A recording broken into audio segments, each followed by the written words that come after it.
மதிப்பிற்குரிய முன்னாள் முதல்வர் எடப்பாடி பழனிசாமி அவர்கள் எக்காரணத்தை கொண்டும் பாரதிய ஜனதாவோடு நாங்கள் உடன்பாடு வைத்துக் கொள்ள மாட்டோம் என்று அண்மையில் தான் கூறினார். அதற்கு பின்னர் பாரதிய ஜனதா கட்சியினுடைய சில கொள்கைகளை எல்லாம் விமர்சித்து பேசினார். ஆனால் திடீரென்று அவர் டெல்லிக்கு சென்றதும், பிறகு சட்டமன்ற உறுப்பினர் நண்பர் செங்கோட்டையன் சென்றதும், செங்கோட்டையன் 2 முறை சென்றதும், இதற்கு பிறகு இங்கே அமித்ஷா வருவதாக திடீரென்று அறிவிப்பு வந்து கூட்டணி அரசு அமைக்கப் போகிறோம், அதிமுக தலைமையில் கூட்டணி என்று அந்த வார்த்தையும் சொன்னார். ஆனால் இந்த அறிவிப்புக்கு முன்னால் மாநில முதல்வராக இருந்த அண்ணா திராவிட முன்னேற்ற கழகத்தினுடைய பொதுச் செயலாளர் மதிப்புக்குரிய எடப்பாடி பழனிசாமி அவர்கள் ஒரு வார்த்தை பேசவில்லை. கூட்டணி அமைகிறது அவர் தலைமையில் என்று சொன்னால் 5 நிமிடமாவது அவர் பேசி இவர்களை வரவேற்று முறைப்படி அதற்கு பிறகு பிஜேபி பேசினால் அது கூட்டணிக்கு ஆரோக்கியமானதாகவும் ஒரு உண்மையான கூட்டணி அமைவதாகவும் தெரியும்.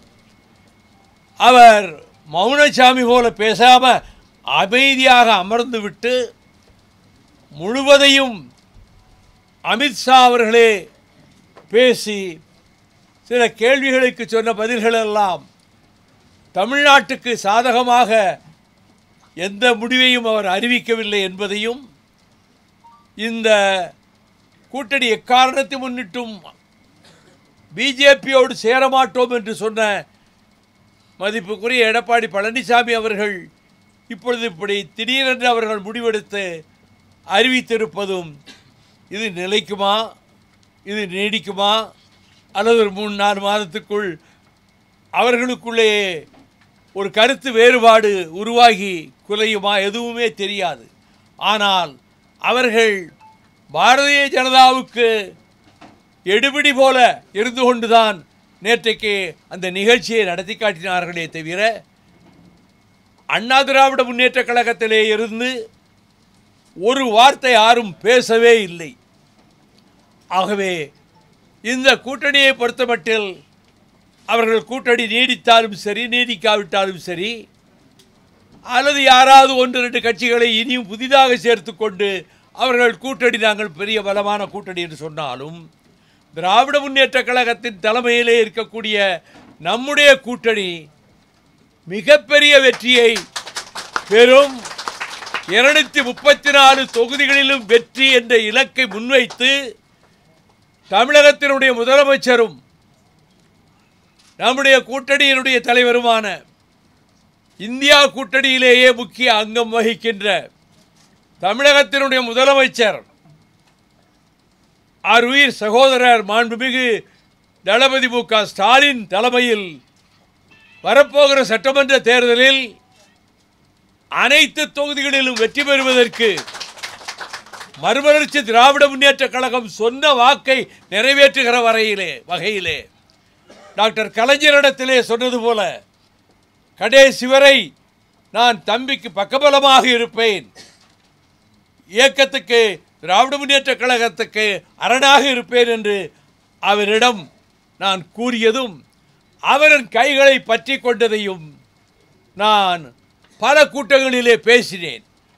உண்மையிலே இவர் அப்படி டாக்டர் கலைஞரிடம் வைகோ பேசியிருப்பாரா, அல்லது நம்மை திருப்திப்படுத்துவதற்காக அரசியல் அரங்கத்திலே புதிதாக கற்பனையாக சொல்கிறாரா என்ற கேள்வியை கூட சிலர் எழுப்பிக் கொண்டிருக்கக்கூடும்.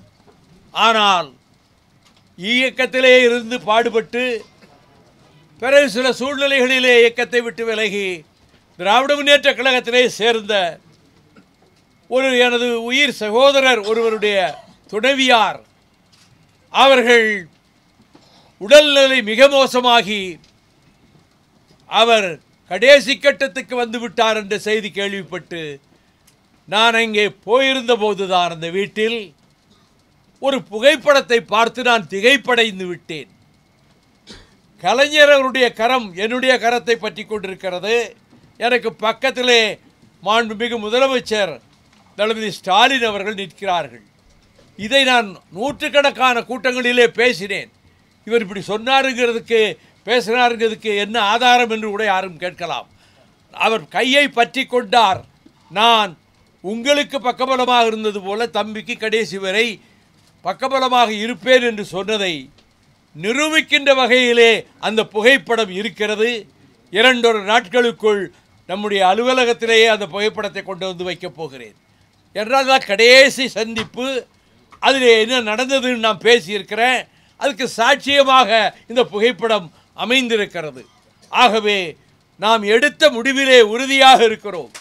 எந்த விதமான சலனமோ சஞ்சலனமோ சபலமோ எதுவுமே இல்லை. நாம் ஆளுகிற அரசுக்கு மாறாக ஒரு கருத்தையும் நம்மவர்களில் யாரும் எந்த மேடையிலும் பேசுவதில்லை. நாம் அதுபோல எந்த ஆர்ப்பாட்டமும் நடத்தவில்லை. சொன்ன விதத்திலேயே. என்றால் மற்ற கட்சிகளுக்கும் நமக்கு உள்ள வித்தியாசம், மற்ற கட்சிகள் தனித்தனி கட்சிகள், அவர்கள் இப்பொழுது கூட்டணிக்கு வந்து சேர்ந்திருக்கிறார்கள். நாம் அதிலே ஒரு அங்கமாக இருந்தவர்கள். நாம் எல்லோரும் திமுகவின் அங்கமாக இருந்து 93 நான் வெளியேற்றப்பட்ட பிறகு ஆரம்பிக்கப்பட்ட ஒரு தனி கட்சி. 31 வருடங்களாக நாம் பாடுபட்டு நடத்தி கொண்டு வருகிறோம். அந்த கட்சி கூட்டணி வைத்திருப்பதற்கும் மற்ற கட்சிகள் கூட்டணியிலே இருப்பதற்கும் பெருத்த வேறுபாடு இருக்கிறது என்பதனாலே நாம் சொல்லுகிற ஒவ்வொரு வார்த்தையும் ஒவ்வொரு சொல்லும் அதற்கு 100 விதமான அர்த்தங்களை கற்பிக்க பலர் தயாராக இருக்கிற காரணத்தால் நாம் மிகுந்த எச்சரிக்கையோடு இந்த கூட்டணியை வெற்றிகரமாக கூட்டணியிலே நம்முடைய பங்கை செலுத்த வேண்டும் என்று முடிவு செய்திருக்கிறோம். நம்முடைய மறுமலர்ச்சி தொழிலாளர் முன்னணி தோழர்கள் உண்மையான தியாகிகள். வேறு நிறுவனங்களுக்கு சென்று இதே தொழிலாளர்கள் அங்குள்ள அமைப்பில் சேர்ந்தால் பதவிகள் கிடைக்கலாம். ஆனால் வேறு எந்த தொழிற்சங்கத்துக்கும் போக மாட்டோம்.